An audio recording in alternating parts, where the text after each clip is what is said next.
নমস্কার বন্ধুরা, মধ্যবিত্তের হেসেলে আপনাদেরকে স্বাগতম।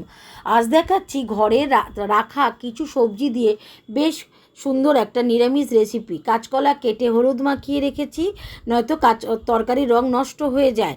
এদিকে পাঁচফোড়নের সম্বার দেবো বলে পাঁচফোড়ন আলাদা করে রেখেছি। অপর একটি পাত্রে রেখে দিয়েছি তেজপাতা, শুকনো লঙ্কার পরিমাণ মতন আদা। কড়াইতে গরম হয়ে গেলে দিয়ে দেবো তেজপাতা, শুকনো লঙ্কা আর পাঁচফোড়ন। তো সব মশলাগুলো গরম হয়ে গেলে দিয়ে দেবো পরিমাণ মতন তেল।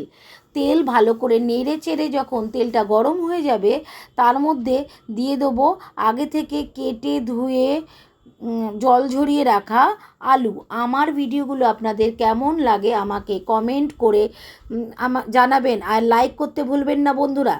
এদিকে হলুদ মাখানো কাঁচকলাগুলোকে আমি ভালো করে কচলে রাখবো।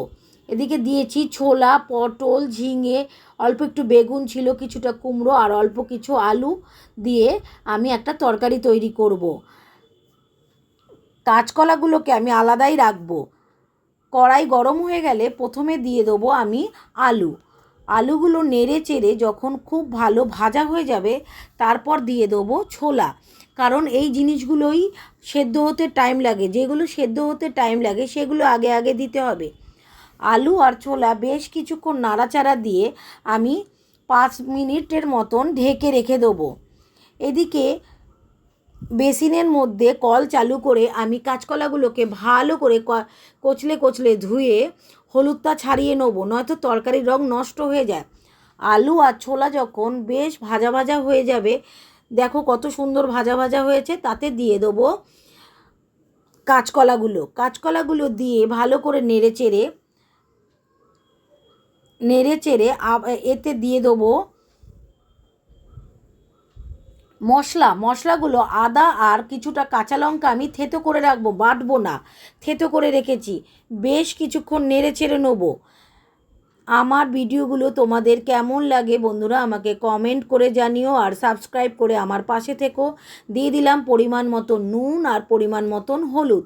নুন হলুদ দিয়ে বেশ কিছুক্ষণ নাড়িয়ে চাড়িয়ে, আর কিন্তু কোনো মশলা দেবো না। ওদিকে কাঁচা লঙ্কা, আদা আর পাঁচফোড়নের সম্বার, আর তারপরে যে পটল দিয়ে দিলাম। পটলটাও সেদ্ধ হতে কিছুক্ষণ সময় লাগে। পটল কিছুক্ষণ নাড়া চাড়ার পরে তারপর বাদবাকি সব সবজিগুলো, কুমড়ো ঝিঙে এগুলো সেদ্ধ হতে টাইম লাগে না। কুমড়ো, ঝিঙে, বেগুন এগুলো সব শেষে দিয়ে ভালো করে নেড়ে চেড়ে 10 মিনিটের মতন ঢেকে রাখবো। 10 মিনিট পর আবার ফিরে আসছি। 10 মিনিট যখন হয়ে যাবে, তারপর দিয়ে দেবো স্বাদ মতন চিনি দিলে তরকারির স্বাদ বহুগুণে বেড়ে যায়, আর তরকারির একটা ব্যালেন্স সৃষ্টি হয়। দেখো কত সুন্দর তৈরি হয়ে গেল। ঘরের কিছু আনাজ ছিল, সেগুলো দিয়ে একটা সুন্দর নিরামিষ তরকারি। নিরামিষের দিনে একবার করে খেয়ে দেখো, খুব ভালো লাগবে। আমার ভিডিওগুলো ভালো লাগলে আমাকে সাবস্ক্রাইব করে পাশে থেকো, আর ভিডিওগুলো যদি একটুও ভালো লাগে আমার বেল আইকনটা টিপে পাশে থেকো।